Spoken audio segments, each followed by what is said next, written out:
Most of them are awful in bed because they don't have to be good. They're just okay to just lie there. Hi, I'm pretty. And guys are like, oh, thank God, thank God, thank God, thank God. I like a girl who's got something to prove. You know what I mean? Maybe somebody with a, a nice cleft palate.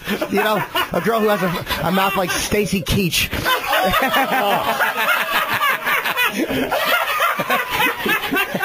Oh, that's awesome. Yeah. Oh, just get it from the back and do Twinkle Twinkle Killer Kane references. How great is that? I love that. A girl with a little damage. Listeners on the list, you picked the topic, you guide the show. Jim Norton, Showbox at the Market. Really, what are you doing tonight that you can't be at the show where you're going to this is going to be an amazing, amazing time. We're going to be there. Tickets are available at Ticketmaster locations. Make sure you get there and get those tickets. You can also buy them at the door. We hope to see you out there tonight. We're also going to do a little meet and greet in between shows as well. So it's going to be great. Double R's doing some comedy there. Let's go to Will. Will's listening in Atlanta at KISW.com. Will, you are on the rock. Go ahead. Hey, BJ. Hey, Tommy. Hey! I've been wanting to do that. Well, hey, earlier this week, Steve found out that one of his best friends got a sex change. And so I'm just chiming in to let you guys know that my dad got a sex change, too. So I figured it'd be a good opportunity for you guys to ask some questions. You know, wow. Will, it was one of my good friends from high school that I lost contact with. He found me on Facebook, but I thought it was his sister. But I was like, I didn't realize he had a sister. And then I looked on his high school thing. I went to an all-boys school in Brooklyn, New York. And I was like, it's impossible for a girl to be going to that high school. And then it turns out, nope, that's him. He got a sex change. Yeah, but there's been like almost 20 years separated, and it's devastating. It's like, whoa, what happened? I'll tell you, though, but how about your dad, Steve? I mean, Will's dad basically at some point comes to him and says, here's what I need to do. Boy, on so many levels, I don't know how to think about that, Will, because I'm a father, and it's my job to try to make my kid's life as easy as possible. And, of course, you're not going to make your kid's life easy when something like this happens. Whether you think it's right or wrong or whatever you think of transgender, transsexuals, it's still going to be hard on the family. Is Dad still attracted to women, or does he now do the boy thing? Well, my dad has always claimed to be bisexual, except never really revealed it until well after the operation that went by. But a good argument to throw out for that is now that Dad is a woman, legally and physically, if Dad is attracted to women, does that now make my dad a lesbian or still heterosexual? Do you just call him on Father's Day and go, boo, boo? No, we call it. When did you first find out that your dad was bisexual? Oh, man. Well, I mean, I didn't really find out anything about the bisexual thing until well after I found out about Dad deciding to go through the sex change and everything, because it actually happened at a pretty early age. My dad split with my mom when I was like maybe 5 or something like that. My mom got remarried. And then eventually my dad revealed to me that this was going to go down. I was so young I didn't know what was going on. How old were you when he revealed this to you? Around 7. So he got the sex change at 7, or he just told you he liked men and women at 7? It didn't have anything to do with men and women at the time, because that's what a lot of people get confused about this topic. So he just told you about the sex change? Right. A lot of people think that because a person wants to get a sex change, that is sexual. No, it's a gender identity issue. But he also was, but Will, you said he's also bisexual. I don't know too many transgendered people who actually haven't sort of gone homosexual. Right. I mean, you don't see too many transgendered people all of a sudden, like, for instance, your dad would still like women, because usually it's, they usually, like, if he's a woman's body, chances are he'll probably hang out with men, because, I mean, that's usually how it goes. I mean, that's what I've seen. And Jim Norton, of course, who's an expert. Yes. Who doesn't love a good tranny? Let's be very honest. Jim, what's your experience down this road? Or at least with people you know? Oh, far too many to share here. Hi, Daddy. Hello, young lady. Wink, wink, nudge, nudge. And look, Will, do you know how far he went with this change? Because a lot of transgender transsexuals will not tell you if they had the full-blown operation or if they're just... Oh, yeah. Dad went through the entire operation, and it sounds a whole lot like Steve's friend went the route of becoming a passable, normal-looking girl rather than a freak show that a lot of people might associate with this. And Dad went down that route. Did your father? How old is your father, by the way? My dad is 62. So he's not like a hot tranny. He looks like Angela Lansbury at this point. Tranny, she wrote. Well,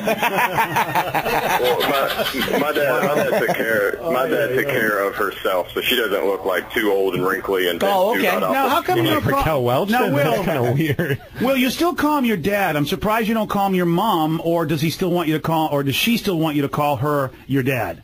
Well, when I was younger, I would say mom in public just to avoid, embarrassment and all of that. But now, I've had my time of animosity and anger towards dad, and also have had my time of forgiveness and acceptance and everything. So in that time, I still refer to my father as dad because, let's face the facts, my father did donate sperm, which contributed to my being here. So that is still a father figure, regardless if the bits and pieces are no longer there. I got in public, I just say dad was born Carlton and now changed her name to Carla. So a lot of my friends just find it really weird when I say, hey, my dad's coming to town. Do you want to meet her? Stuff like that. I'm shocked that they get a little taken aback by that. Here's the thing, Will. And this is what happens when you live in a society where indoctrinated beliefs are passed on by organizations that tell people what's right and what's wrong. I mean, and Jim, you know this just by probably going through life. People will probably tell you that you are a particular kind of human being when you go, why? Because I'm honest and truthful about what I like to do in consensual activity. And that's the nature of this existence in America. People will tell you, you know what, that's weird. And it's unfortunate that a lot of us who are raised by those people, we're just indoctrinated to go, wow, that's weird. But in reality, look, if your dad is cool to you, who gives a damn what he's got on his body, what he does with himself? If he's a good human being, that's all that should matter. But unfortunately, we look at stuff and go, wow, that's weird because we were told it was weird. Exactly. The two of us, I won't try to prove it to you, but I'm really pretty normal considering what I grew up around. Well, you don't even have to say it because it's normal for people to just do what they want to do that doesn't hurt anybody. And if we grew up in a society where gender changing happened, people just go, you know what, I'm going to be a man now, especially with technology, we wouldn't think that you were abnormal because you had a parent, just like it's not abnormal if you found out that your father was gay. Right. I mean, it's just indoctrinated beliefs. Usually from religion, which, religion, I think, has not done a goddamn good thing in this society and in the world at all, but cause hatred, pain, and war. What you're saying is perfect because keep in mind, being in Atlanta and growing up in Georgia, that's the reason I go ahead and prefix myself with normal because of the Protestants and everything like that. But, Will, I don't know if you know this, but I love to tell, and Jim, I don't know if you know this either, but, it's so funny, Atlanta being in the heart of the South, the biggest city in the South pretty much, as far as country South. I mean, I know Miami's huge, but Atlanta's probably the biggest southern city, real southern city. It also is the biggest kink community per capita than anywhere in the country. Really? It is such an opposite where you get so many religious folks, but the kink community is probably the biggest than anywhere you'll go in the country. I'm surprised because Atlanta's typically a black city too, and black people, I think white people are dirtier sexually than blacks. I think we're more like, I mean, not that black people don't get kinky and dirty, but I think white people are more likely to be freaks. Yeah, sexually. well, you're right, Jim, because and whether this sounds racist or not, the sickest people on the planet when it comes to, I would say, but the more deviant activity sexually as well as murders, usually comes from the white community. I would say definitely the sexual deviants, we're much more likely. But do you think it's more serial killers, you'll find more white crazy, whereas, black crime is usually people, he deserved it for some reason. Whereas the Boston Strangler kind of guy usually is a white guy who kills people who don't deserve it. But Albert DeSalvo got a bad rap, by the way.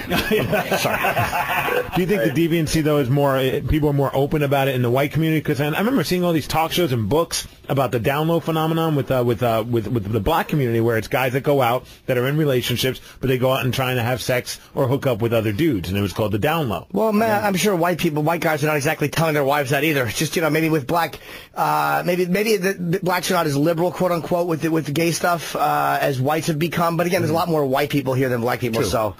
It's listeners. Hey, bro, thanks again for calling from Atlanta. That's awesome. Thank you. It's so great to have somebody listening online, living somewhere else and digging our show. I think that's awesome. And, Will, man, you know what, dude? I hope you never have to apologize for you just because of what people do anyway. We shouldn't have to apologize for what our parents are doing, whether it's good, bad, or whatever. Right. They're them and we're us, and vice versa. Parents shouldn't put so much stock in their own kids. Live your own life, and if your kid's an idiot, well, hey, listen, you did the best you could. Absolutely. You just pumped out a dud. It happens. Jim, you're right. It happens. You know, Bill Gates. You know what? You can't put out a Bill Gates every time. There's always Slappy Gates. Absolutely. The kid that can't turn the light on right. You're a Mickey Rooney from what was that film he did? Bill. Remember Bill?